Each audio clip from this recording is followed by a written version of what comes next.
লা ইলাহা ইল্লাল্লাহ বলে সমস্ত বাতিল ইলাহকে অ্যাভয়েড করতে হবে, এলিমিনেট করতে হবে, তারপর হবে মুসলিম।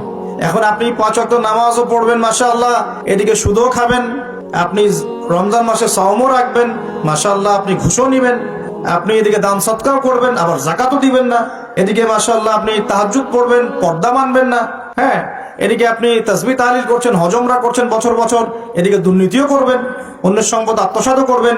এই লা ইলাহা ইল্লাল্লাহ তো আল্লাহর রাসূল শিখান নাই, শিখাইছেন নাকি? উদখুলু ফিস সিলমি কাফা মানে কি? তোমরা পরিপূর্ণরূপে ইসলামে কি করো? প্রবেশ করো। এখন ইসলামে পরিপূর্ণ প্রবেশ মানে কি? নামাজও পড়বেন, সুদও খাবেন, আর এদিকে রোজাও রাখবেন, ঘুষও খাবেন, এদিকে হজমরা করবেন, বনের সম্পত্তি মেরে খাবেন। এগুলো কি লা ইলাহা ইল্লাল্লাহ শিক্ষা? তো মনে রাখবেন, লা ইলাহা ইল্লাল্লাহ এর হকপন্থী ওলামায়ে কেরাম যারা, সোহবতে গিয়ে পড়ে দিন শিখবেন ইনশাআল্লাহ। পারবেন না?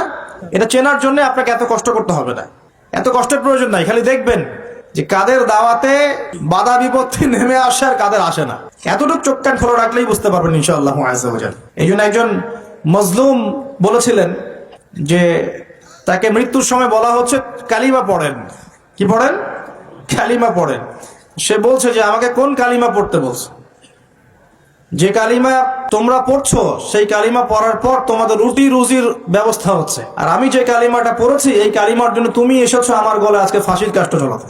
এই হচ্ছে অবস্থা। প্রিয় ভাইরা, দুনিয়ার জীবনটা চূড়ান্ত নয়।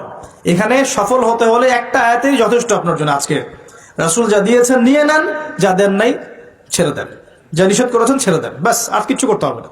ঘুমানো থেকে শুরু করেছি আপনার জন্য, আমি একটু গুছিয়ে দিব আপনাকে সারাদিন, তারপর শেষ করে দিব ইনশাআল্লাহ। এবার আপনি ডান পাশে কাত হচ্ছেন, হয়ে বলবেন আল্লাহুম্মা বিইসমিকা আমুতু ওয়া আহইয়া।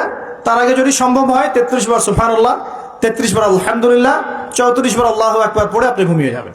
এখন যদি আপনি 6 ঘন্টা বা 8 ঘন্টা ঘুমিয়ে থাকেন, প্রত্যেক সেকেন্ডে আপনি নেকি পাবেন ইনশাআল্লাহ।